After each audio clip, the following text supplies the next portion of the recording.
Welcome to the WAFUNIF Lunch and Learn series. My name is Bucur Cress and I'm the president of WAFUNIF, the World Association of Former United Nations Interns and Fellows, the official alumni association for the former UN Interns and Fellows worldwide. We work with representatives from various organizations such as technologists, policymakers, financiers, and community representatives to educate and empower individuals to make a difference by discussing problems and solutions on a global scale. Through conferences, workshops, and mentorship programs, we equip our members with the skills and resources to drive positive change on global issues. Today, I have the honor to talk to Dr. Sophia Murashovsky Romma, who is a distinguished award-winning playwright, screenwriter, theater and film director, as well as a seasoned professor. She currently serves as the writing specialist at the Graduate Writing Center of the Graduate and Professional Divisions. Dr. Romma's parents were dissidents who emigrated from the former Soviet Union to the United States in 1979, along with their very young child. Hence, Dr. Romma was raised in New York and considered herself somehow of a native New Yorker. Dr. Sophia Murashovsky Romma's unique perspective as an immigrant and her commitment to social justice issues are evident in her creative and professional endeavors. She is known for her ability to blend poignant storytelling with a poignant understanding of the complexities of the human experience, making her a significant figure in the arts, human rights law, and in academia. In addition to her artistic work, Dr. Romma is an international human rights attorney and holds degrees from New York University's Tisch School of the Arts, Fordham University School of Law, and the Maxim Gorky Literature Institute. She is also an accomplished academic, having taught college writing, theater, and film at the various prestigious institutions. She is a longtime member of the Dramatics Guild of America and of PEN America. Her plays and films often explore themes of exile, identity, and the human condition, earning her recognitions both off-Broadway and internationally. Dr. Romma is a proud member of the American Bar Association, the New York State Bar Association, and of the New York City Bar Association, where she serves as the co-chair of the United Nations Committee. Good afternoon, Dr. Sophia Murashovsky Romma. How are you today? I'm well, thank you. I'm very well. Thank you, Liliana, for that introduction. And while you were speaking, I'm even impressed with my own self, which seldom happens. And please call me Sophia because it's such a long last name. Very good, Sophia. I would like to say just a few words about the New York City Bar Association, the United Nations Committee, and then definitely we're looking forward to explore more about your career, your background, and your role with the United Nations. So I would like to add the fact that the New York City Bar Association's United Nations Committee engages in the same broad range of substantive issues that concern UN member states and UN agencies, including peace and security, climate change, sustainable development, human rights, disarmament, terrorism, humanitarian and health emergencies, gender equality, and also good governance and more. As attorneys, they approach such issues from the perspective of the law, thus helping to advance international legal norms. Current areas of concern include the post-2015 Development Agenda, the Sustainable Development Goals, also known as Agenda 2030, and more specifically the Goal 16, which is focused on good governance, access to justice, and the rule of law. They are also focused on the outcomes and implementation of the World Humanitarian Summit and the responsibility of the UN peacekeepers both to protect and to respect human rights norms.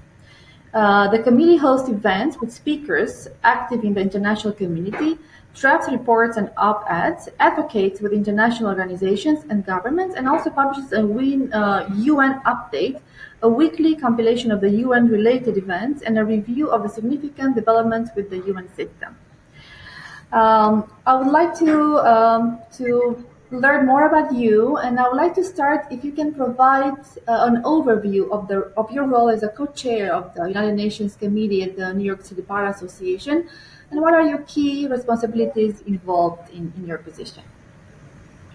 Thank you for that question, Liliana. I will say firstly that I must state a disclaimer that although I am right now the co-chair of the United Nations Committee and have been so for quite some time, I speak in my own capacity, and this does not necessarily, although illustrative of my own views, are not necessarily the views of the New York City Bar Association.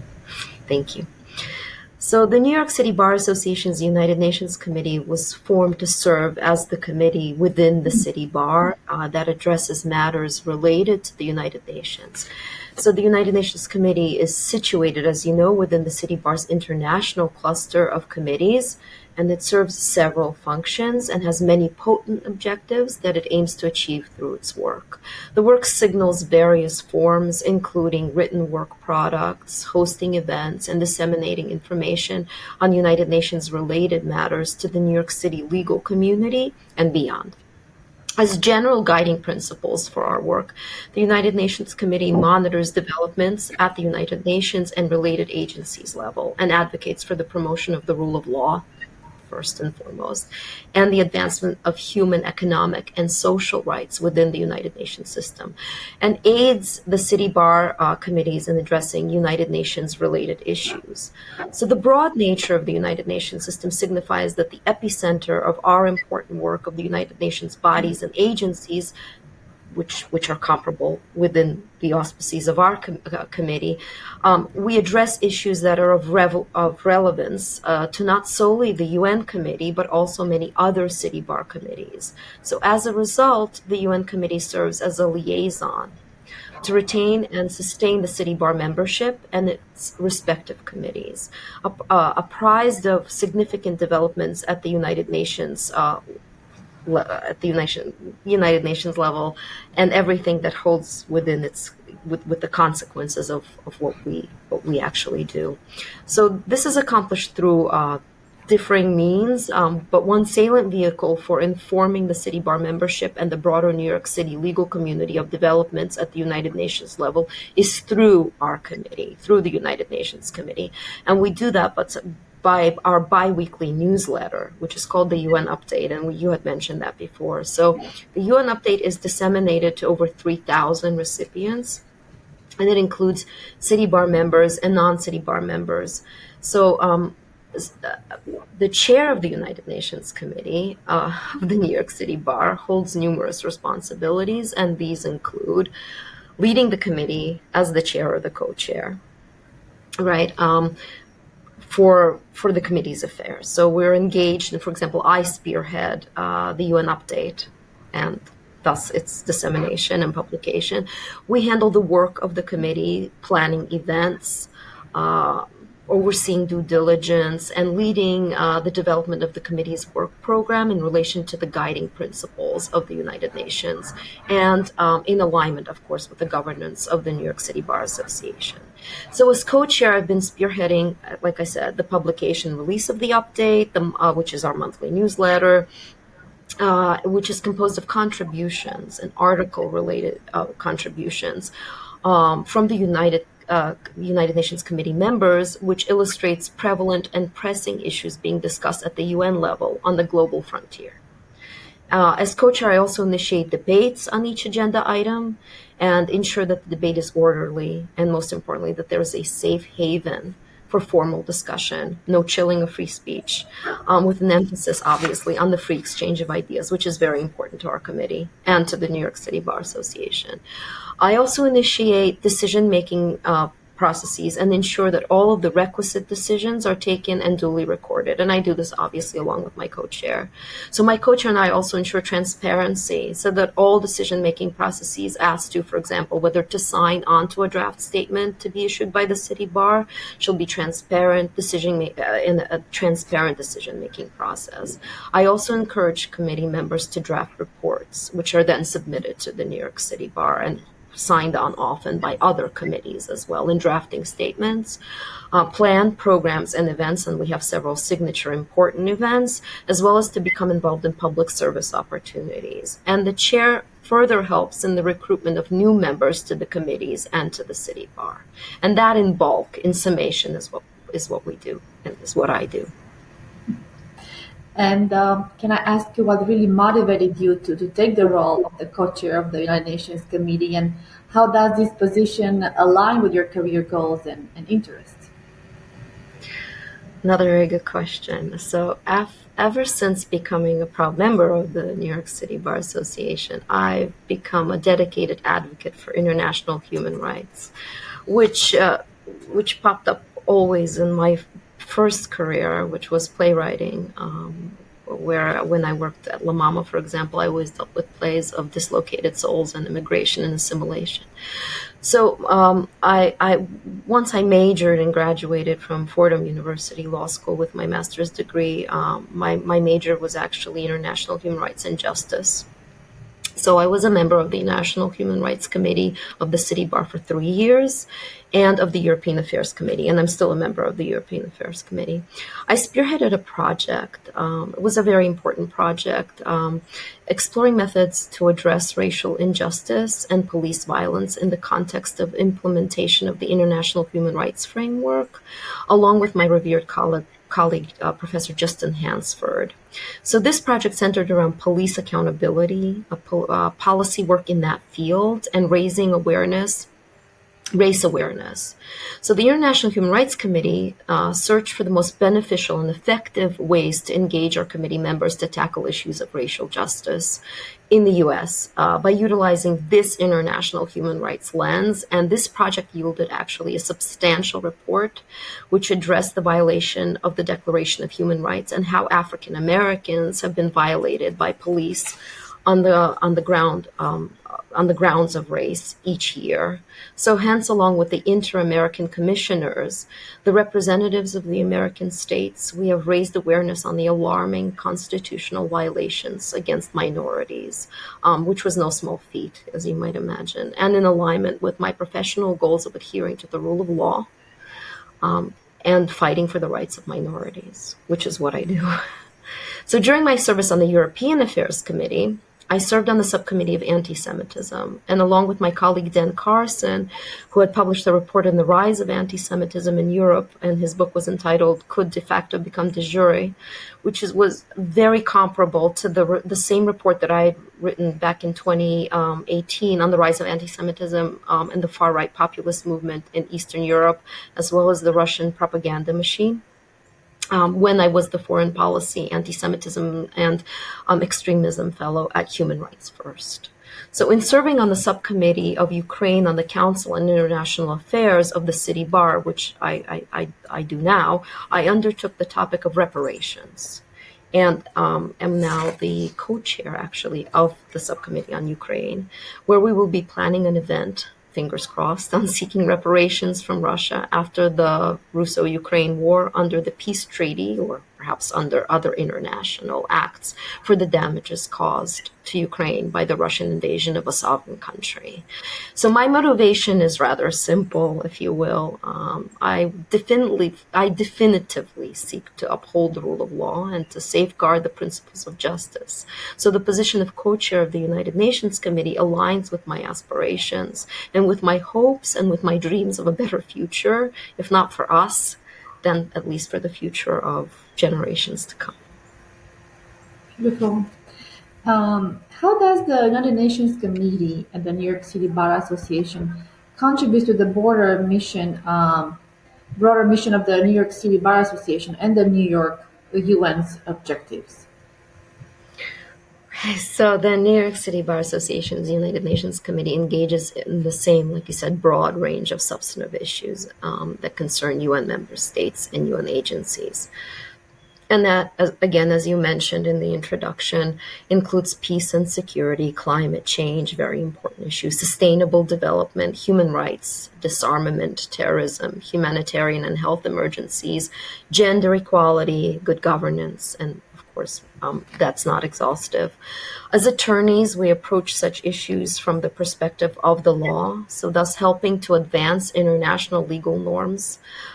Current areas of our concern include the post-2015 development agenda, the Sustainable Development Goals, also known as you said, Agenda 2030, and most specifically Goal number 16, focused on governance, access to justice, and the rule of law. We are also focused and concentrate on outcomes and implementation of the World Humanitarian Summit, the selection process we took part in for the UN Secretary General back in 2016, and the responsibility of UN peacekeepers both to protect and respect human rights norms.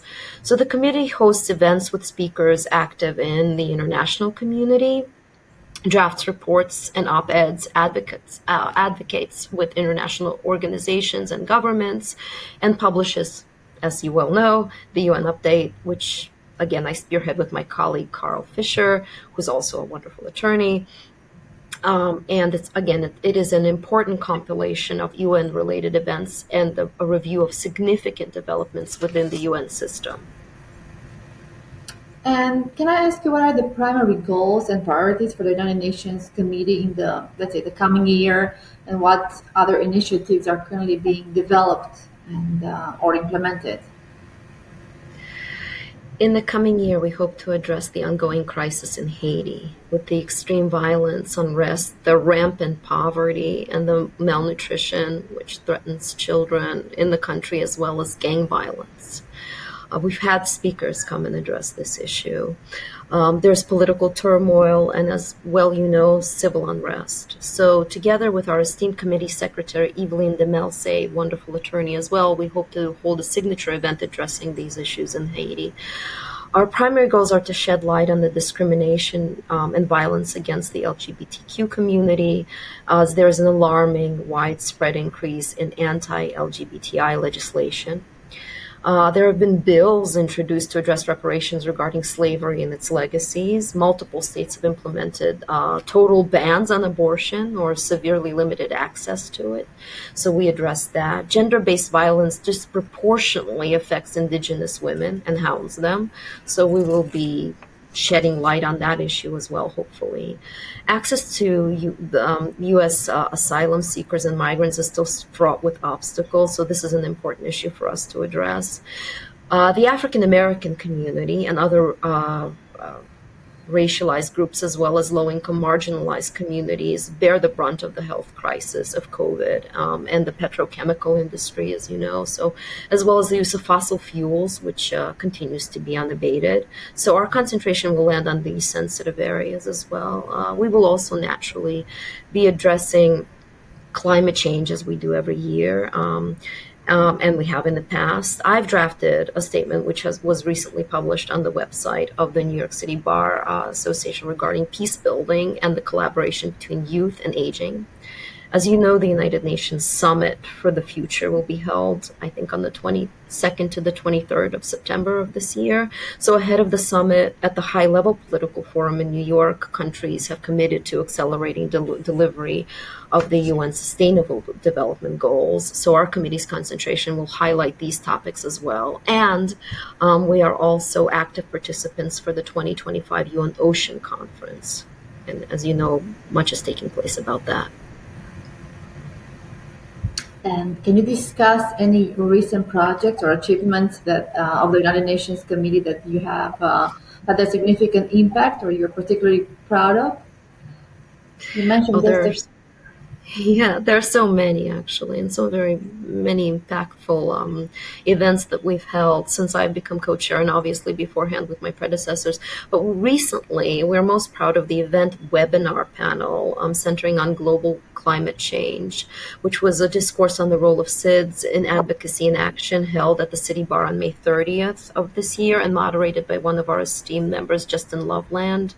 We are also proud of the panel discussion on counterterrorism, human rights, and the independence of judges, which is an event with the United Nations which the United Nations co-sponsored with the City Bar's International Human Rights Committee.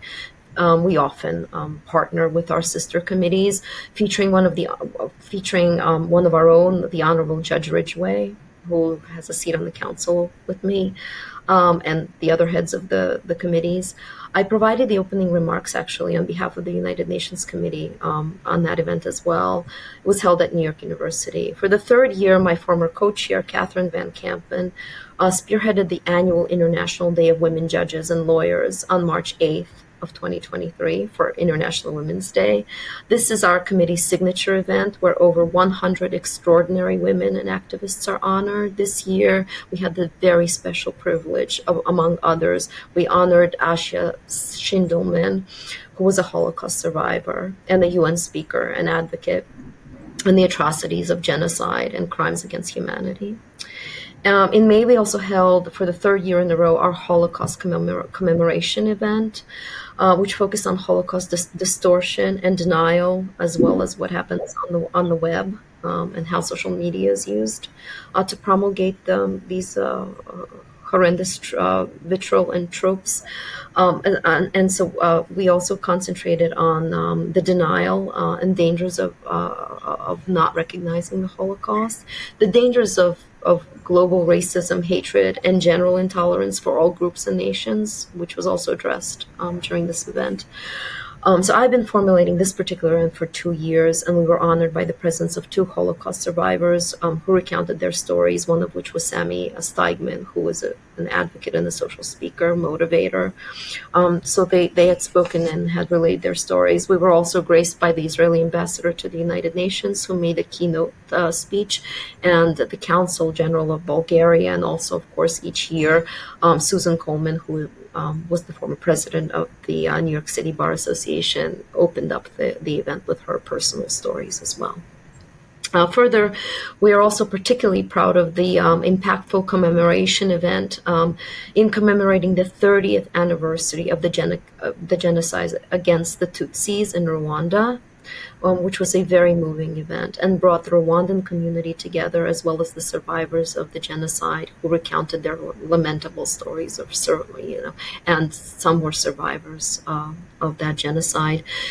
In July, one of our esteemed members, Ugoji Eze, she organized a topic discussion on empowering women of Africa and the Caribbean. Also discussed the use of digital technology for financial literacy and the alleviation of poverty while implementing SDG 8, 9, and 10, the African Agenda 2063, using CARICOM gender equality strategy. So that was a very important event for us as well. And on a lighter note, the New York City Bar engaged the UN committee to partake in a podcast. There are podcasts that the New York City Bar releases to discuss the partnership of the City Bar with the UN Global Compact. I played host in that particular podcast, and the members of our committee were interviewed as well. It was quite informative, worth a listen. Definitely, we'll take a look and we'll listen to that podcast. Also, I would like to know, what are some of the major global challenges, legal challenges, that the United Nations Committee is focused on, and also how does the committee addresses these challenges through its work? Okay, that's an important question, but also a challenging one. So although the United Nations system may demonstrate resilience, as you know, there are vulnerabilities, and our committee is privy to global legal challenges as well.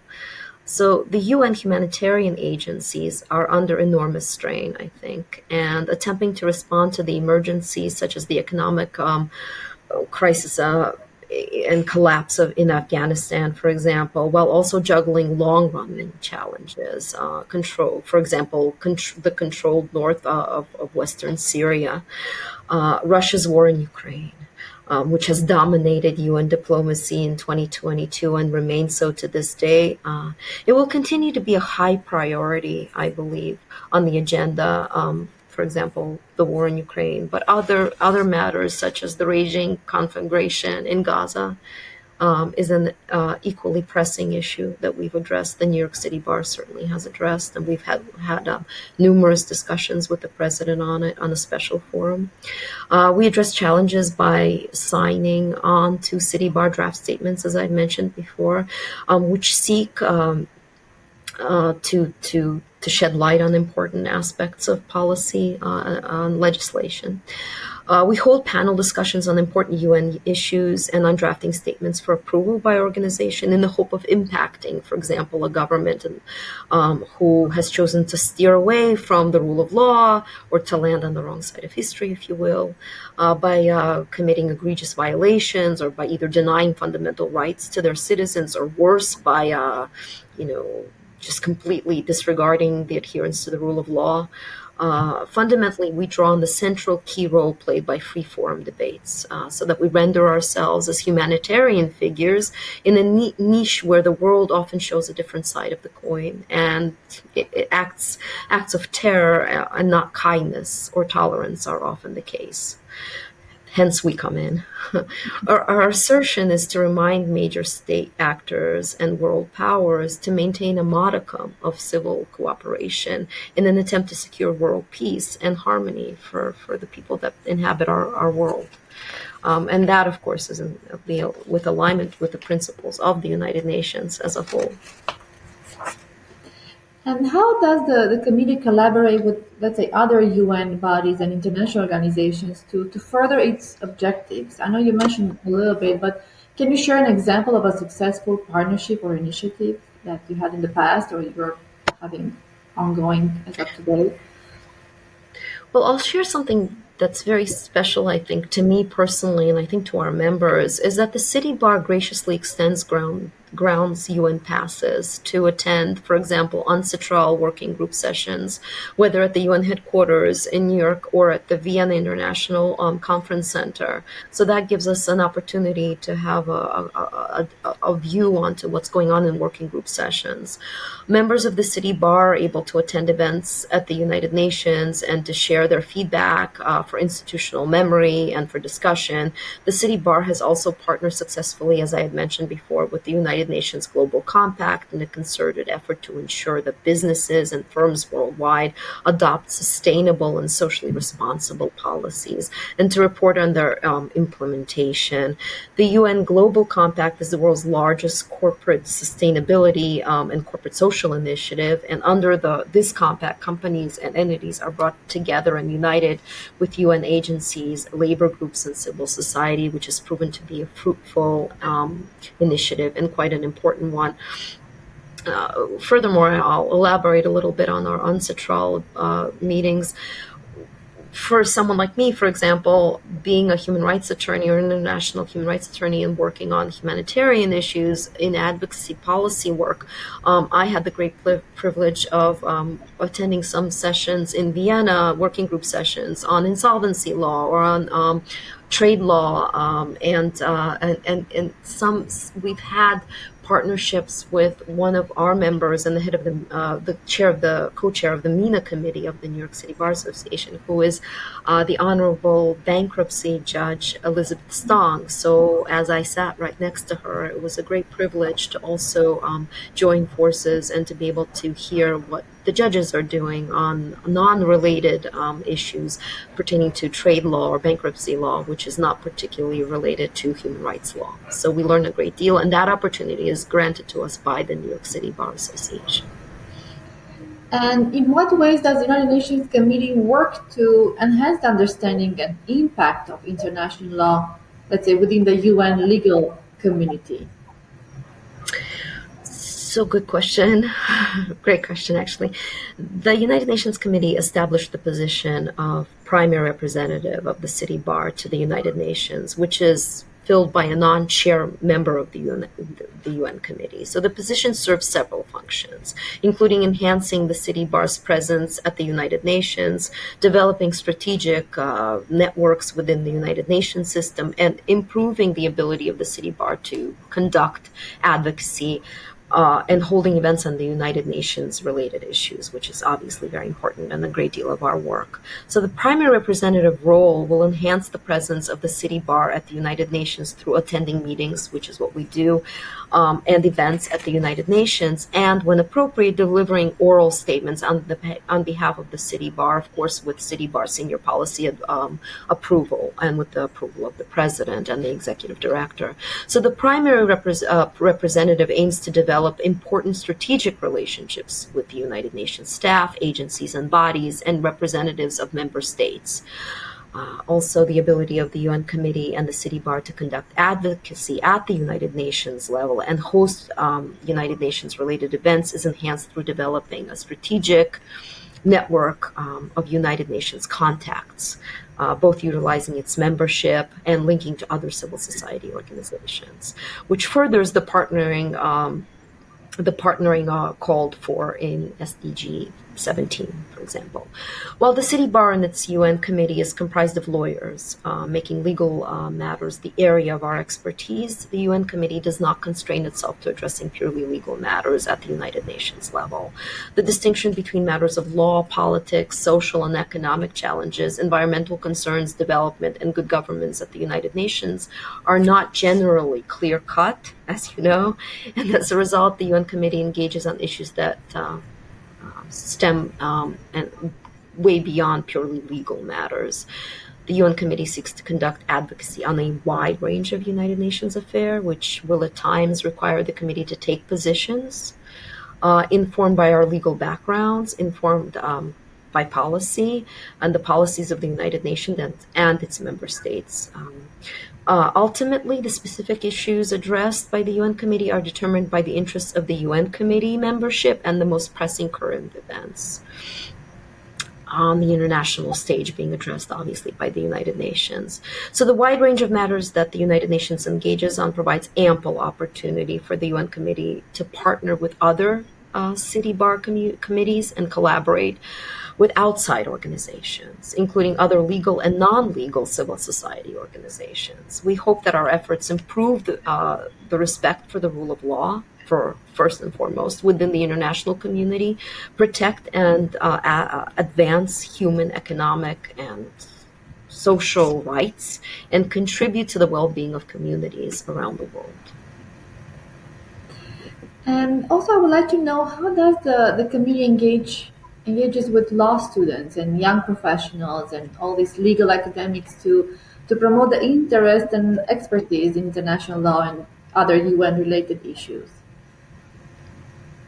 So the City Bar offers a wonderful mentorship program for young professionals to be mentored and guided by seasonal legal professionals in all aspects of jurisprudence. There are many mixers and networking events which draw together young legal professionals, university professors, and international law students. We also welcome deans. For example, there are many times when the dean of our law school, Dean Matthew Diller, who was former dean, he had attended many of our events and gave lectures. There's also a plethora of CLEs to attend on topics geared towards the legal community at large. And furthermore, there is a new Law Institute program that, which I believe was run before by Martha Harris, and she's our great events coordinator and just a wonderful colleague at the New York City Bar. So this new Law Institute is a very fostering environment which basically inculcates and hones the skills of young international lawyers who have received their LLMs and addresses the specific challenges which these graduates face once they graduate from their respective universities and enter the workforce, or try to enter the workforce to become trained attorneys here in the United States.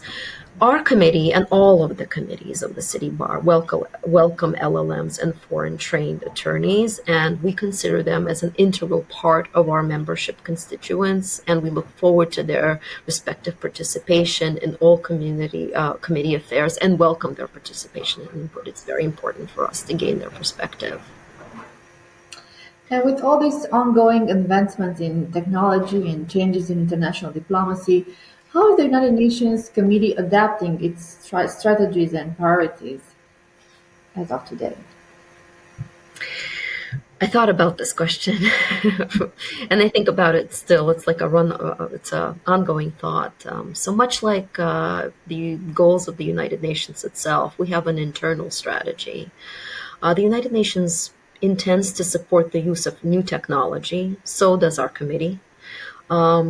New technologies such as AI, ChatGPT used in the academic spheres where I teach, for example, biotechnology, blockchain, robotics, which is used to accelerate the achievement of for example, the 2030 Sustainable Development Agenda, and to facilitate their alignment with the values enshrined in the UN Charter, concerns our committee as well. To uphold the Universal Declaration of Human Rights and the norms in general and standards of international law, we have to take all of that into account and juxtapose it with this new oncoming technology.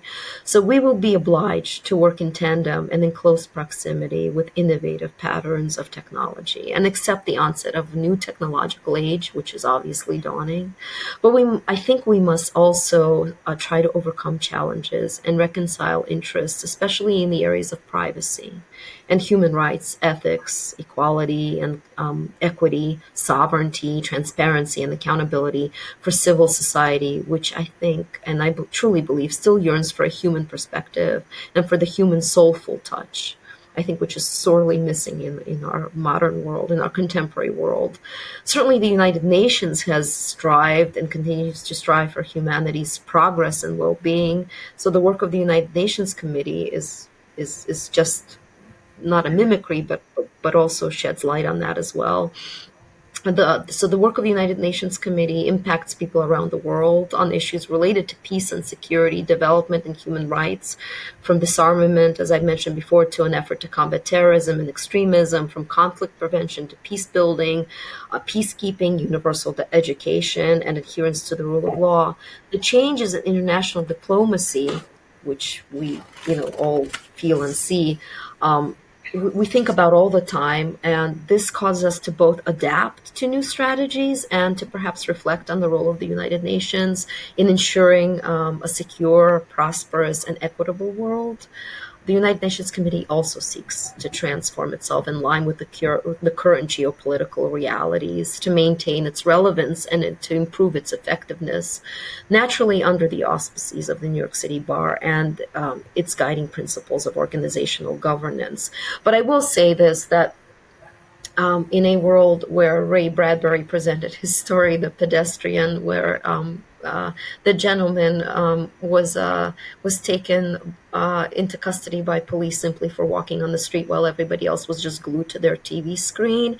I think our era is so computer-centric, technology-centric, that in that story as well by Ray Bradbury, there is a foreshadowing of a sort of a foreboding element of the loss of humanity. And I think that that's something we truly consider, much like the United Nations at the UN Committee. Can you highlight any upcoming events, conferences, or program hosted by the United Nations Committee that might be of an interest to our audience? I hope it would be to an interest to your audience, and I think it might be. So, as I had mentioned, we're planning an event in regards to the violence and disorder in Haiti, an event on addressing human trafficking and the dangers of the dark world Wide Web. We also hope to hold an event on the rise of Islamophobia and anti-Semitism on the global front. We are hopeful to hold a panel discussion on the on the Armenian genocide, which has not happened for a while, which we'll hope to hold in April of 2025, which is in commemoration of the Armenian genocide, and obviously our annual Holocaust Remembrance Day in May of 2025. So I think all of these events will be prudent. And we'll definitely have to attend. In the end, I would like to know, what advice would you offer to legal professionals who are interested in pursuing a career with a focus on international law, human rights, and United Nations affairs? That's a good final question. It leaves us, I think, on a positive note and with much hope and determination. So I would offer the following advice: to take on perhaps as many volunteer positions as feasible, and to not be frugal with your time. To truly try to derive fulfillment in the determination to establish conditions under which justice can be maintained, and to proclaim, I think, steadfastly to proclaim as one of life's purposes for the person, to sustain the achievement of international cooperation and promoting and encouraging respect for human rights and the fundamental freedoms.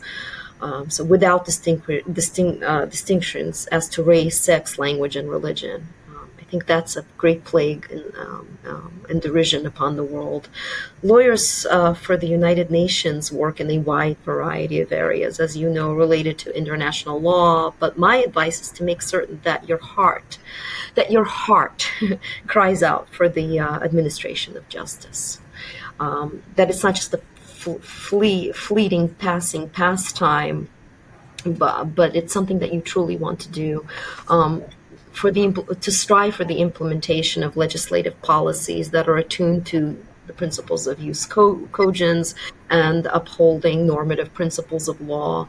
At the core, I believe one must be ready to sacrifice oneself for the love of humanity, and I think that sounds like a very truly Christian principle. And I don't like to mix religion with body politics or with law, but perhaps the calling of a legal profession seeks to enter a profession which professes a binding compact, a covenant between the legal principles and humanitarian efforts to save our planet from ruin and tyranny and genocide. And so there has to be heart in that. And I think that that's what I would offer, is to pursue that with heart and soul, and to really desire to make a change on the advocacy and policy front. That's a very heartful message, and thank you. Thank you for your time and for giving us your insight and telling us more about you and your job with the UN. And also thank you for joining us today in our Today Lunch and Learn series, where we explore key topics related to the UN Sustainable Development Goals.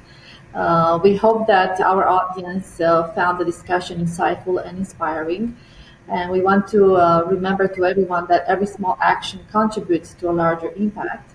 And please stay connected with us for more sessions as we continue to delve into each of the 17 Sustainable Development Goals and discover practical ways to make a difference in the world.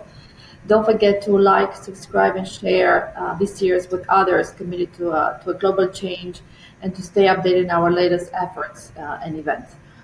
To learn more about our mission and initiatives, or to make a donation, we'll invite everybody to go to wafunif.org. And also, I think we'll have your website, the New York City Bar Association, and maybe the social media accounts where people can get in touch with you as well at the end of our video. Thank you so much, Liliana, and please continue the very important work that you do. And many thanks on behalf of myself and the New York City Bar Association for this opportunity. Thank you, Sophia, and definitely we're looking forward to continue our conversation in the future, and to maybe work on some projects together with WAFUNIF. All the very best. Thank you. Thank you, and see you next time. See you next time.